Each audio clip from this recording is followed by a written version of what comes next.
Bonjour, je suis Damien Balade, je suis cofondateur de Shift Consulting et directeur du conseil. Chaque mois, autour d'un café, je reçois des experts de Shift ou d'ailleurs, des partenaires, des clients, pour parler du digital, son actualité, ses tendances, ou tout simplement pour partager des retours d'expérience. Aujourd'hui, pour parler des enjeux du numérique responsable, j'ai le plaisir d'accueillir Élodie Carpentier, consultante senior chez Shift, mais aussi notre responsable RSE. Et j'accueille aussi Jérémy Weck, CEO de Soft, qui est une solution GreenOps de décarbonation de l'IT. Au cours de cet instant digital de 6 minutes, nous allons évoquer l'intérêt de l'éco-conception dans une démarche Green IT. Donc sur le sujet de l'éco-conception, donc nous on a parlé de réfléchir aux fonctionnalités qui sont utiles, mais ça c'est pas forcément la première chose à laquelle les gens pensent quand ils pensent éco-conception, ils pensent plutôt à optimiser le code.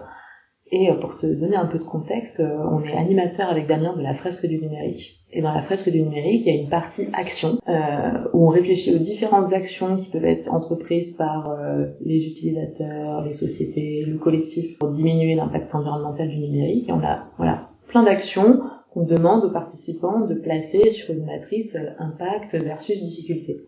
Et les résultats sont très variables en fonction des groupes de participants. J'ai eu un groupe récemment, j'ai observé qu'il y a quand même la plus grande variabilité, elle est sur les actions un peu systémiques, comme mesurer l'impact environnemental, favoriser l'éco-conception, et j'ai eu récemment un groupe qui m'a mis l'éco-conception comme une action ayant très peu d'impact.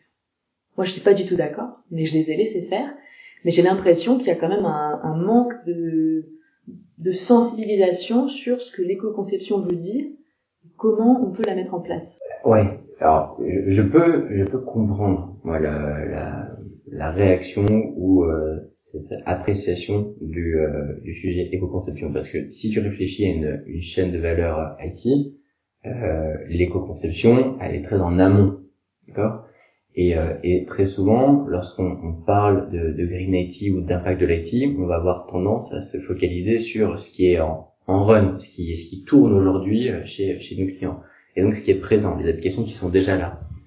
Donc c'est sur la distinction entre le build, ce qui pourrait être l'éco-conception, et le run, ce qui tourne aujourd'hui. Alors que la réalité, et c'est là où moi je te rejoins, c'est que c'est un peu une réaction en chaîne. C'est-à-dire que si dès la phase d'éco-conception tu n'as pas embarqué des principes autour de la sobriété de tes services, in fine, c'est tout le reste de la chaîne qui est tiré, parce que tu vas avoir une architecture de services numériques mal codée, donc qui va potentiellement faire plus de requêtes, qui va générer plus de données, qui va nécessiter plus de stockage plus de matériel c'est l'électricité, etc., etc. Donc il y a l'effet après chaîne et rebond rebond au sens où enchaînement chaîne, qui est tiré par l'éco-conception initialement. Donc je te rejoins. Et l'éco-conception, c'est pas que du côté des développeurs ou des architectes que ça traite. Ça traite aussi beaucoup des aspects d'expérience utilisateur. On parlait des usages tout à l'heure, mais concevoir la bonne interface avec l'accès aux bons services, et pas avoir, comme c'est le cas dans pas mal d'applications, un accès à une myriade de fonctionnalités dont la plupart sont pas utilisées.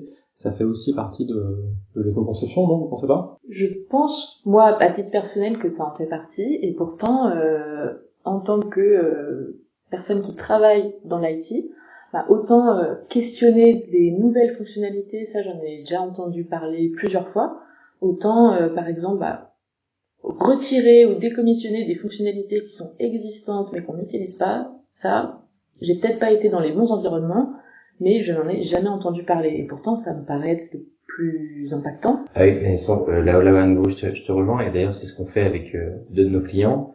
On travaille vraiment sur leur portefeuille applicatif existant, et tout l'enjeu c'est de rendre leurs applications plus efficientes. Donc pas les nouveaux services qui arriveront, mais vraiment ce qui existe aujourd'hui. Et d'ailleurs là on est très focalisé sur l'empreinte environnementale de ces services numériques, mais il y a un autre enjeu qui est tout l'enjeu autour de l'accessibilité. C'est que lorsque tu éco-conçois une application, il y a évidemment le côté impact, mais impact au sens aussi inclusion, s'assurer que ce que tu développes permet au plus grand nombre d'être utilisé dans les meilleures conditions. En termes d'éco-conception, on vient d'en parler un peu. Est-ce qu'avec avec Soft, avec la solution, vous avez déjà pu observer dans des situations clients un après versus un avant sur justement une application en termes d'empreinte? ou c'est encore trop tôt? On commence à avoir des premiers résultats. Mais pour être très honnête, on est sur du temps long. Parce qu'il y a le temps de la mesure, il y a le temps de l'identification du levier de réduction, et il y a le temps de la mise en place de ce levier-là qui, in fine, est censé avoir un impact positif sur ce que tu es venu mesurer initialement.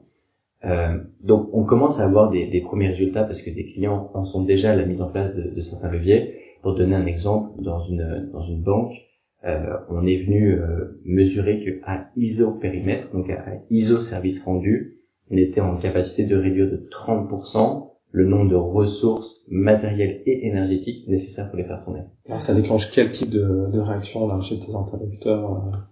Une foule en délire. Non, mais en fait, les clients ont souvent du mal à imaginer qu'on est sur ces ordres de grandeur là.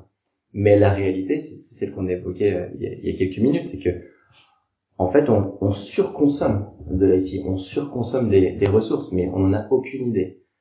Donc, en fait, aujourd'hui, de manière assez scientifique, on sait le mesurer. On sait dire, aujourd'hui, votre infrastructure, si on prend l'exemple de l'infrastructure, ne tourne qu'à X%, 10, 15, 20% de ses capacités. On sait que ça n'a aucun sens de le faire tourner à 100% parce qu'il y a un sujet de criticité, de maintenance du service, etc. Mais on n'exploite pas le potentiel des ressources qu'on a. Merci pour votre écoute. J'espère que cet instant digital vous a apporté un éclairage utile. Pour toute question ou feedback, n'hésitez pas à nous envoyer un email sur contact@shift.fr. Merci.